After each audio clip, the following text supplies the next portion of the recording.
Salam əziz şagirdlər, mən istəyirəm ki, bu videomda sizə belə bir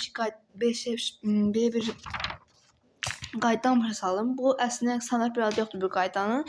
İş üsulları gedir. Yəni bunun işləməsi nədir? Şagirdlər bəzən qaydanı öyrənir, qaydanı ən mükəmməl öyrənir. Amma bəzən qarşılarına bir-iki dənə mühüm stoikizmə bağlı sıxırmı, klastermi çıxır, Euler diaqram çıxır. O zaman bəzi şeylər, doğru yanlış nümayişlər çıxır ki, o zaman şagirdlər burada yanlışlığa səbəb gəlir. Mən bunun qısaca sizə adını izah etmək istəyirəm ki, siz də bunu qeyd götürüb testlər çıxanda o qeydlərə əsasən nəyi çatdırmaq istəyir o, yəni onun yöntəmi əsasında özü tətbiq edəsiniz. Gəlin başlayaq. İlk öncə nədən? Əslində bu necə bir qaydadır? Yəni bunun iş üsulları kimdə gedir əslində? Doğru yazım.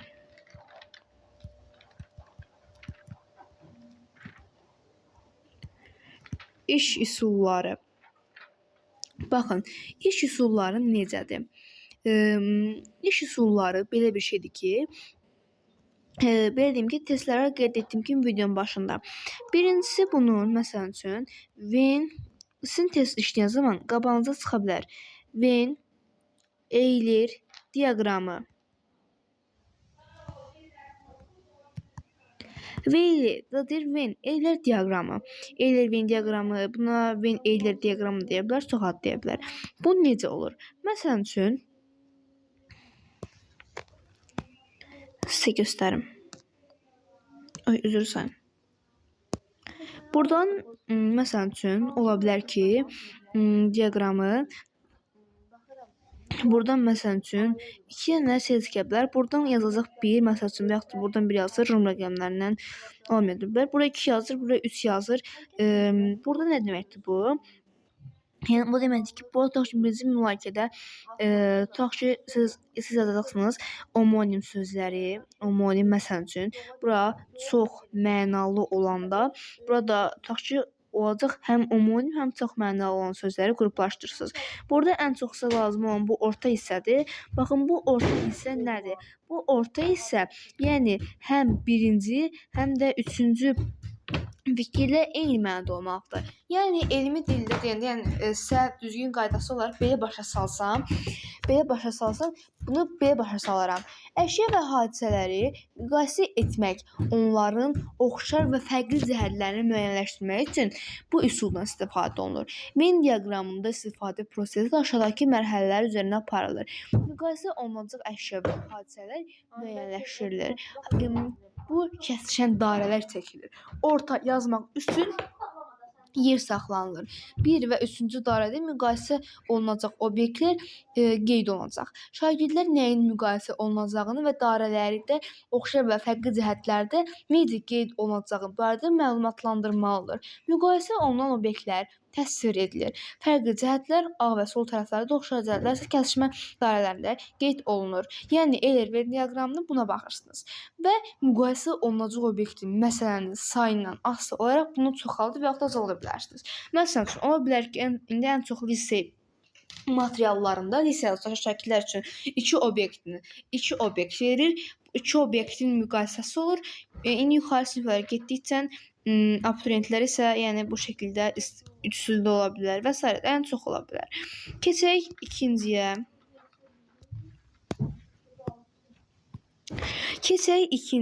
Sizə başqa ikinci nə ola bilər? İkinci isə klaster deyən bir şey var. Klaster. Baxın, klaster necə həll olunur? Gəlin deyim sizə. Baxın, klaster deyəndə, şagirdlərə ən çox dim testində klaster ilə bağlı suallar həm mətndə, həm də tapşırıqlar ola bilər. Klasterə aid tapşırıqlar həm liseylərə, həm də ki, yəni adi sınaqlardan çox həm liseylərə, həm də dimin sınaqlarına düşən bir tipdəndir. Klaster deyəndə ki, həm qayda, həm də mətn ola bilər. Klaster necə olur? Məsələn üçün, sizə bunun şəklini çəkim. Yəni ən çox yeni kitablarda, kurrikulum kitablarında belə deyim ki, bu nə olur? Məsələn üçün, tutaq ki, isim yazıram. Klasterə məsəl üçün qayda olaraq isim sözünü yazır. Bura isimlə bağlı 3 dənə, baxın, bir bura. Bura mütləq yazmanı unutmayın. Bəzi şagirdlər bura yazmağı unudur. Bir bura, bir də bura. Baxın bu 3 yerə, həmin qoyduğum 3 dənə yerə, işarətlədiyim yerə, həmin tutaq ki, bura qeyd edilən məlumatla bağlı 3 fikirdə qeyd edirsiniz. Şagirdlər öyrənən zaman bu 3 fikirdən də məsəl üçün tutaq ki, bir qaydanı öyrənirlər. Tək mənalı və çox mənalı qaydaları. Axırda təkrar edən zaman tutaq ki, bura bunu çoxalda bilərlər də. Tutaq ki, belə altın çəkə bilərlər. İndi sadəcə imtahanda olan variantı ən çox 3 dənə fikir soruşur. Ən çox 3 dənə fikir soruşacaq. Hə, maksimum 2-3 fikir soruşur, belə deyim. Siz indi şagirdlər öyrənən zaman bir yoldan istifadə edə bilər ki, məsəl üçün sözün həqiqi və məcazını öyrənirlər. Tutaq ki, çox mənalı sözlərimi öyrənirlər. Onlarla bağlı tutaq ki, qeydləri buraya yazsın ki, hansı qeydlərdir. Onu yazsın. Silogizm. Qeyd edeyim. Üçüncü qayda. İndi buradan üçüncü olaraq sizə düşə bilər silogizm. Bunun yazılış formasını yazıram. Silogizm. Bu da yəni həm burada verilən üsulları dərs öyrənən zaman da özünüzə tərtib edərək edə bilərsiniz. Həm test işləyən zaman sonra tutaq ki, 1 saat qaydayamarsınız, 1 saat sonra test işləyən zaman həm o işlədiyiniz test zamanı daha yaxşı mənimsəyə bilərsiniz. Keçək silogizmə. Silogizmlər necə olur? Baxın, biz şagirdlər silogizmi qurmaq üçün. Silogizm qurmaq verilmiş məlumatlardan istifadə etməklə nəticə çıxartmaq bacarığıdır. Silogizmdə düzgün nəticə almaq üçün silogizm aksiyonuna fikir vermək lazımdır. Yəni iki həqiqi hökm bir-biri ilə düzgün əlaqələndirməklə nəticə də düzgün alınır. Hər bir silogizm düzgün informasiya vermək üçün qaydaları tabe etdirir. İndi silogizm müxtəlif cür qurula bilər. Sadəcə silogizm ümumi qaydası necə mən tərtib göstərirəm. Silogizmlər belə olur. Göstərim. Silogizmlər belə olur. Baxın, birinci hökm üzərinə gəlinsin. İkinci hökm bərabərdir nəticə. İndi bunun yerini dəyişikliyə verə bilər. Birinci hökm, ikinci hökm, üçüncü hökm, nəticə. Belə də verə bilər. Birinci hökm, nəticə. Yəni çoxlu sadəcə qısa olaraq biz bunu qısalaşdırıb bir düstur şəklində birinci hökm, ikinci hökm, nəticə formasında yazırıq. Necə? İndi gəlin burada sual nümunəsinə baxaq. Burada gəlin sual nümunəsinə baxaq. Silogizmi tam sözün birinci hökm, ikinci hökm, nəticə deyəndə çox yadda qalmır deyə. Yəni bunun sual nümunəsini göstərim. Məsələn üçün, burada qeyd edilib ki, silogizmi tamamlayın. Birinci hökm, samitlərin tələffüz edərkən hava axını ağız boşluğundan müxtəlif maneələrə rast. İndi burada deyir ki, ikinci hökmdə bənna özündən 3 səs tələffüz zamanı maneəyə rast gəlir. Deyir ki, İndi baxın, ikinci hökmdə verilib ki, bənna sözünün 3 səs tələffüz zamanı maneəyə rast gəlir. Nəticə nədir nəticəni? Burada sizə asan da olsun deyə. Əslində sizə indi məsələn yuxarısına getdikcə 6 ildən sonra doğrusu 5-ci sinifin lise materiallarından sonra variantlar 6 variant olmağa başlayır. Və həməsində asan da olsun deyə sizin qabağınıza çıxsa 6 dənə variant çıxacaq nəticə hissəsində. Mən ilk olsun deyə aynen bir variantdan ibarət bir sual sizə göstərdim. Gəlin baxaq. Nəticə deyir, düzdürmü? Burada mən nəticə ya ikisini bir seçməliyəm. Bənna sözündə 3 İngilis samit var. Bənna sözündə səslərdən 3-ü samitdir. Burada fikir verirəm. Buradan məndən nədən söhbət gedir nəticəsində? Bənna sözündən söhbət gedir. Düzdürmü? Bənna. İndi mənə yuxarıda nədən söhbət gedir? Samitlərin tələffüz edilərkən hava ağzı boşluğundan söhbət gedir. Yəni burada ümumi olaraq birinci hökmdə məndən danışır samitlərdən. Burada da bənna sözünün tələffüzündən danışır. Baxıram. Burada deməli birinci sözdə samitdən danışır, burada da bənnanın tələffüzündən danışır. 3 səs tələffüz zamanı maneəyə rast gəlir. Yəni burada maneəyə rast gələn nədir? Samitlər maneəyə rast gəlir. Yəni nədir? Bənna sözündəki səslərdən 3-ünün samit olduğu bir nəticə çıxarır. Bu da olacaq düzgün variantdan B variantında. Yəni uşaqlar, bu silogizm yöntəmi elə bir yöntəmdir ki, şagirdlər silogizm yöntəmindən elə bil ki, Belə qeyd edeyim. Yəni bunu artmaq üçün qayda öyrənən zaman Euler Venn diaqramıdır, klassda göstərdim sizə 2 dənə yöntəm göstərdim. Ondan istifadə edə bilərlər. Amma siloqizm yöntəmi ki, məsəl üçün ona artıq testlərdə sual nümunələrindən çox işləməklə onu vərdiş halına gətirə bilərsiniz. Yəni qayda öyrənmək üçün, qaydanı möhkəmləşdirmək üçün siloqizm yox da onu test üzərində tətbiq etmək daha əlverişli və az zaman itkisinə səbəb ola bilər. Aha. Keçək 4-cü və son qaydamıza. Bu üsulun adını da qeyd edirəm.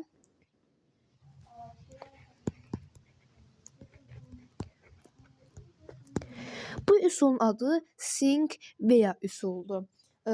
Sink veya üsuldur. Baxın, sink veya üsul nə deməkdir? Bu çox yaxşı bir üsuldur. Bu da əslində qayda öyrənən zaman bu çox testlərə çıxmır qabağınıza, amma qayda öyrənən zaman inanın çox asan bir üsuldur. Necədir? Gəlin bunu rəngi göstərəcəm. Ədəd bir rəngdə göstərik. Məsəl üçün bir dənə kvadratı çəkir bura. Mən düz çəkməyə çalışım.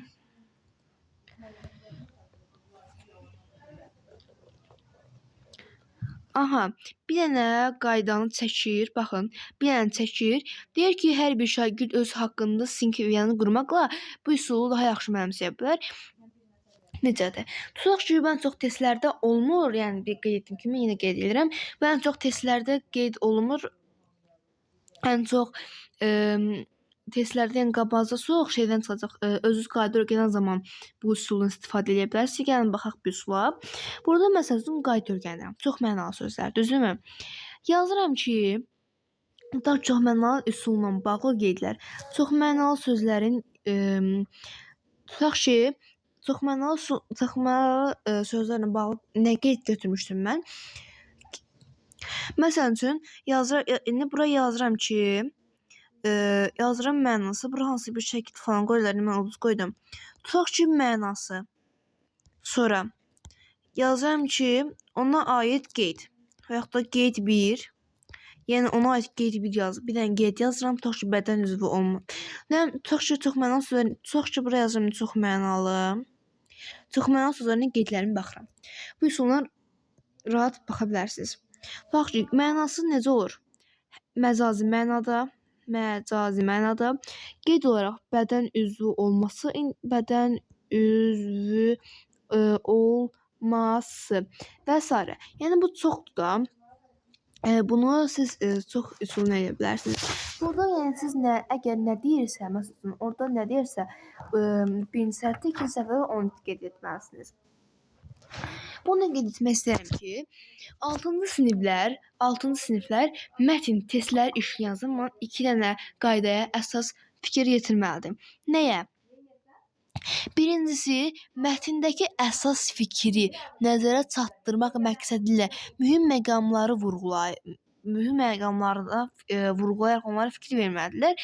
İkinci olaraq da cümlənin qrammatik əsasını müəyyənləşdirməlidirlər. Qrammatik nə deməkdir? Yəni cümlədə 6-cı siniflər ən çox Montauk testində verir ki, mətn testlərindən istifadə olunur. Yəni 6-cı siniflərə olan mətn testlərinin test tərkibi necə olur? Yəni Montauk temi üzərinə, dövlət imtahanı temi üzərində qurulur. Yəni orada olan mətn testləri nə üslubda olur? Bunu deyim.